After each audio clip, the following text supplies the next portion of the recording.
Hello and welcome to Happy for PR podcast, and today I'm here with Helen Hallows. Hello Helen. Hi. Now for our listeners, can you tell us a little bit about your background and what you do? Yeah, I'm a mixed media landscape artist based in the Midlands. I've got a background in textiles. I was a freelance textile designer after I left university where I studied woven textiles, and now I create work for galleries and I sell print ranges and card ranges based on my mixed media landscape work. And I run creativity workshops to enable people on their own creative path to share in what I do and share my mixed media skills with them.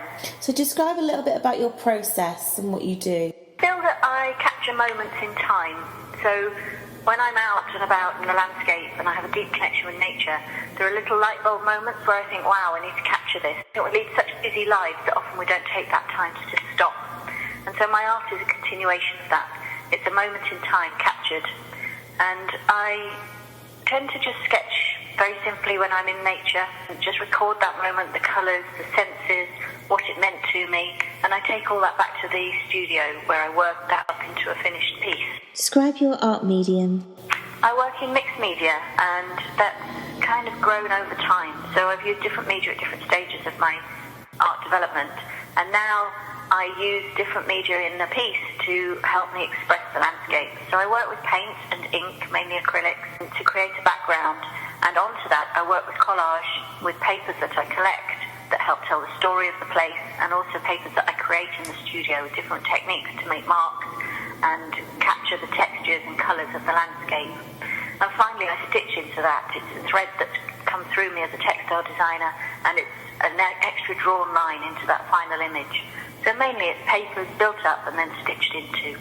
When you start your working day, what materials are laid out in front of you? I have a lot of materials laid out in front of me. I have a beautiful studio at the bottom of my garden, which I'm lucky is large enough to accommodate my eclectic nature.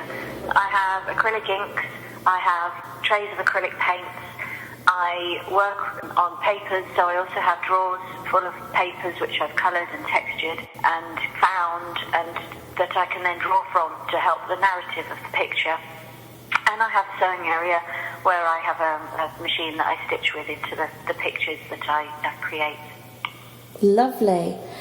Recently you've changed direction in your working life. Can you tell us a little bit about that and why did you need this change? Yes, I have. I think I found a voice with my work.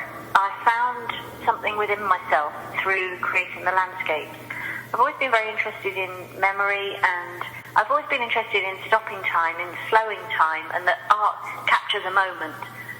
But my work began to become more commercial, and I needed to find that inner voice that said, this is what I do, this is who I am. So I kind of began to appreciate my own uniqueness in the art that I was creating, and my own visual language as well. I think we're all very hard on ourselves as artists, and in the current climate of being able to see other people's artwork all the time on social media, it's hard to just say, this is who I am, this is what I do.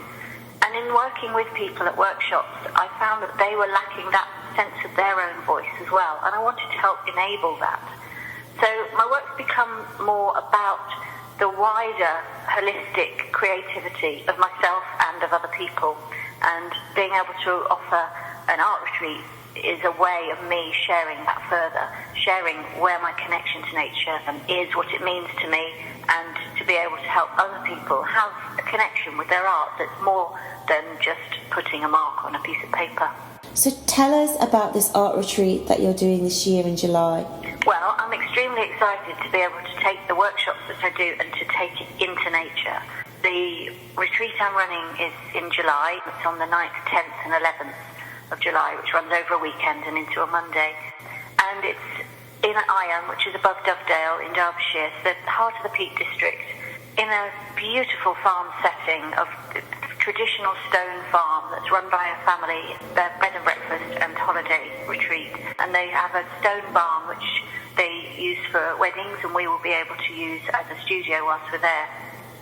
And you just walk out the door and there is nature. There's the hills, there's the cows, there's the fields and the light, and it's stunning. And to have that as a base, to be able to just walk, to step onto that grass immediately and to feel the energy around you of the beauty of it is just a great resource.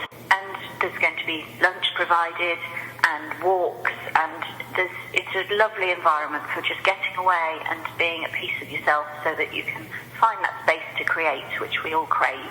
If I come into your workshop, what will I expect on each day? Okay, well, as I say, it's split over 3 days, and the first day I'm planning to take everyone just out into nature so we can breathe.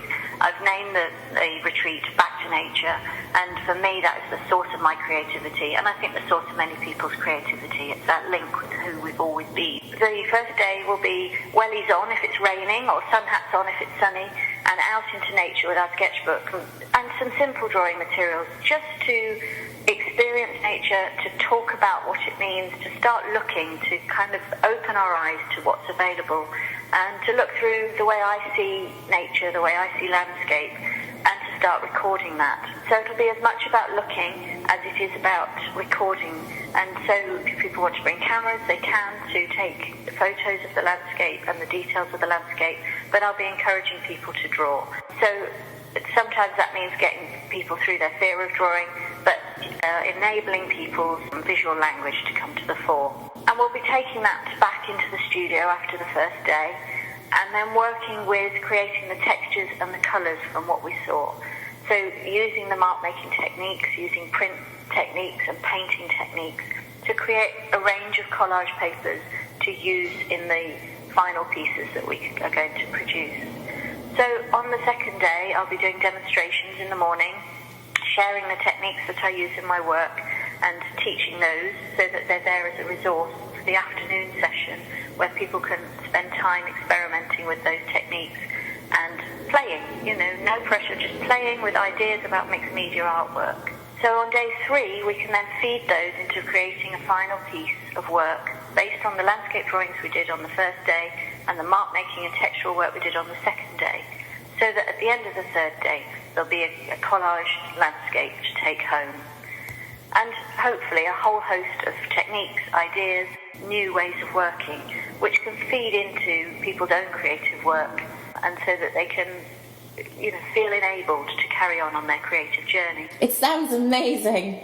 Brilliant. I mean, I'm really hoping to be able to treat people to an environment where they can just try new things and feel confident and experimenting with new ways of working that fit in with where they're at on their own creative journey. So whether they're a beginner or they've already got a history of creating landscapes or working in a certain way, I think there's new ways of kind of keeping our own creativity alive, and that's why it's great to go on workshops and to share not only with me what they do and allow me to enable their creative journey. It's a supportive environment, there's lots of creative nourishment given, as well as lovely food, and I also want it to be a place where people feel relaxed. We've got the great opportunity of using the hot tub at the farm. The farm has an outdoor hot tub where you can sit and just look down the valley, and it's just blissful. And it's right next to a cave, got a wood-burning stove and candles, and it's just a very peaceful, rural, idyllic setting for a creative weekend. That sounds absolutely wonderful. I am lying there in the hot tub, looking over the landscape, thinking of my artwork and what I'm going to create. I feel liberated already just hearing you speak about this art retreat, Back to Nature. I'm booking, I'm in. Well, I hope to see you in the hills. It's somewhere that was really heartfelt for me to be able to run this and to just share what I do, but in a place that just means a lot, that ignites my energy, and I'm sure that will ignite the energy of those people who I'm with for that weekend.